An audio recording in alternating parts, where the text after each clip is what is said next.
If this shows up on camera.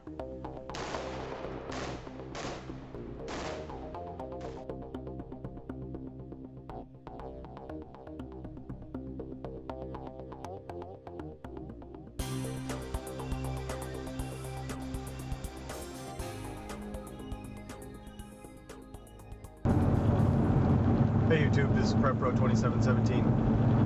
I'll have to ask you first of all to kind of excuse my voice. I'm a little bit stuffed up, and I'll try not to sneeze in your ear. I've been dealing with some allergies today.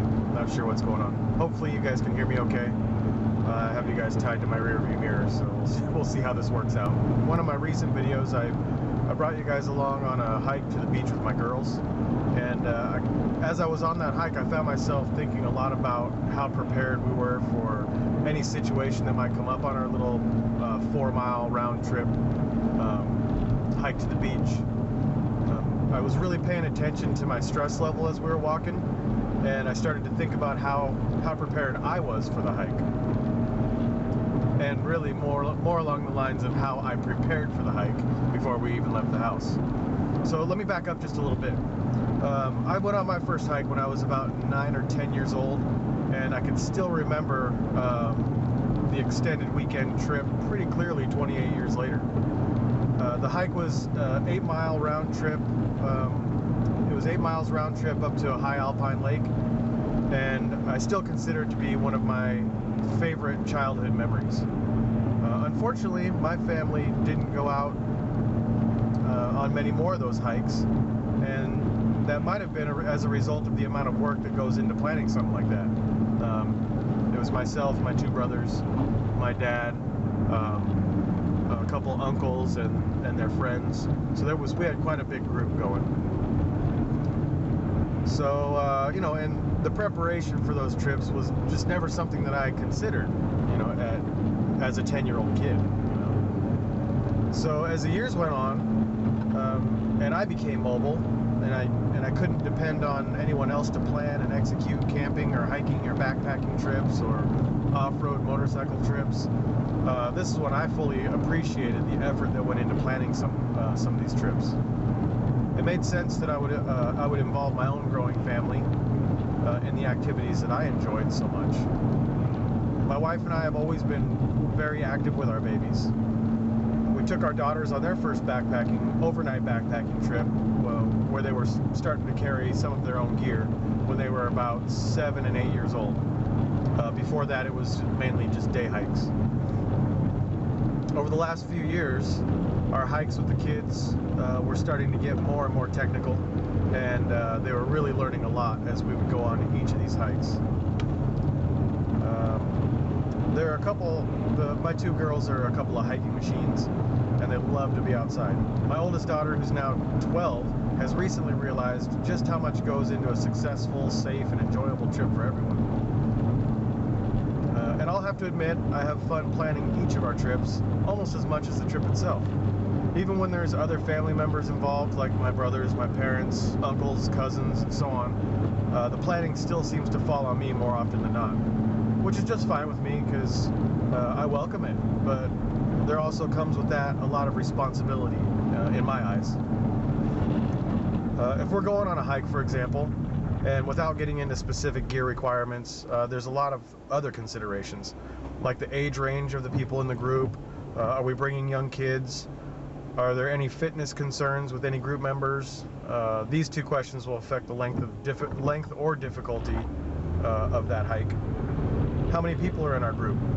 This could rule out some areas that don't have the space to accommodate for larger groups. What time of year are we hiking? If it's early in the season, are the mountain passes open? And is there still snow on the trail? If it's later in the season, are there any burn bans in effect?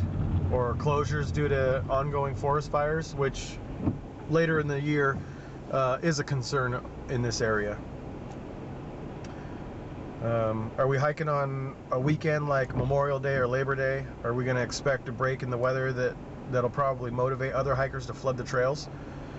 If we answer yes to any of those, maybe a longer, more difficult hike or less popular destination might be the best. Are we going to camp or hike near a river or lake or other water source? That's going to dictate whether or not we pack a bunch of water in, or whether we kind of go light on the water because we know there's going to be water at our destination. This is all before we even figure out how many vehicles we need to take to transport everyone in the group, and be sure that we have the required forest pass or for whatever area that we're choosing to visit. Deciding who's going to tent with who, how we're going to split up gear so we don't bring duplicates or more than what we need, how we're going to plan meals. The process is pretty similar for our dirt biking, car camping, or boating trips. All of that while still remembering why we do this in the first place, and that's to have fun. You know, just to enjoy being with each other and enjoy being outside. I often feel responsible for everyone having a good time while we're out there creating all these memories together. So back to the trip that I took with my girls down to the beach. As we were hiking, I thought quite a bit about how much I wanted this hike to be fun for them. It pretty much started at home while we were getting ready. You know, I was just firing questions off, seeing if they were ready to go, and you know, asking them, you know, girls, do you have your hiking pants? Girls, do you have your socks? You know, telling them non-cotton socks. Girls, do you have your fleece pullovers? Are your boots and shoes comfortable? Do you have your camelbacks? Do you have enough snacks? Do you have water bottles? Put this headlamp in your pack because it's late in the day. Where are your jackets? Which Mountain House meal do you want to bring? Then I even started packing way more into my own pack than I would normally take. Extra gloves just in case the girls get cold, extra hat just in case one of the girls needs it, extra snacks if the girls get hungry. You would think that we were going to summit a mountain or something. Was it overkill? Maybe. But I find myself doing whatever I can to prevent them from coming back from any trip in the woods thinking, man, that was a bummer. I didn't have any fun at all because I was freezing, or I was tired, you know, or whatever distracted them from the fun that they actually had. Even with all that preparation, I still found my stress level higher than normal. While I was coaching them on how to approach wet routes, or slick down hills, and walking them through breathing techniques, and I was, you know, it's like they've never been hiking before. On our way home, it was getting a little bit late, and we were losing light. Neither one of them were psyched about hiking in the dark. I was sure to encourage them when they seemed to get tired. Offered them some gloves when they looked like they were feeling the cold. I kept them talking when it started to get dark on the trail, whatever I could do to keep them comfortable. I couldn't help but see some parallels between this hike and maybe a bug out situation. Although the stress level would probably be through the roof, as I'd be also worrying about possible threats from other people, on top of light, food, shelter, and weather conditions. I feel like all of our adventures are great practice, not just for future hikes, but for potential emergencies. I can't think of a better way to prepare for an SHTF scenario than to put yourself in uncomfortable situations that's going to require you to use your learned skills to work through it. You know, for my wife and I, there's a lot of things for us to consider since we have such a big family. You know, if we had to bug out and split from our house, and we do have a place that we plan to go if anything really bad ever happens. But if we do have to leave, you know, are we going to be able to drive? Is there going to be so much traffic that you can't move? Are we going to have to walk? You know, that's going to change our game plan quite a bit. You know, as we're walking around with our kids and trying to keep them safe and help to limit the stress on them, let's say. You know, there's going to be no way for you to eliminate the stress because you're walking, you're on foot, potentially in this kind of weather right here,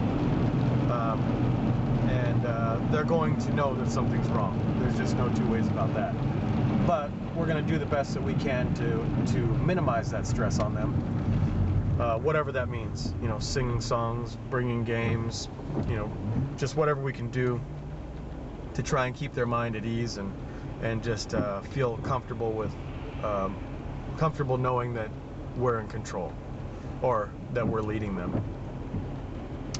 So that's kind of what I wanted to bring up. I mean, I don't know how many of you guys go out hiking or just go on walks with your kids. Just next time you're out, just or even if you don't have any kids, just think about what would happen if that was a bug out scenario. If you had to be on the road, if you had to be walking to maybe a bug out location or to a friend's house because you didn't have anything put away and you needed to go to their place. You know, a lot's going to depend on what kind of a scenario we're talking about. I mean, are we talking about riding in the streets? That's going to change the way you approach a lot of things. But anyway, things to think about. So soon I'll be putting together a kind of a bug out update. It's been a while since I posted my bug out bag, and that seems to be one of the things that people like to talk about a lot in this community. So I'll be fine-tuning a few of the contents, and I even plan on posting a couple of videos of either myself and my brothers, or maybe just myself, using my bug out bag in the field. So I also had a request to go over clothing options for hiking. I don't know what exactly this viewer was needing the information for, but she just wanted to know why I choose the clothes that I choose, why some materials over others. So look out for that video coming. So thanks so much for watching, and I'll catch you guys later. Take care.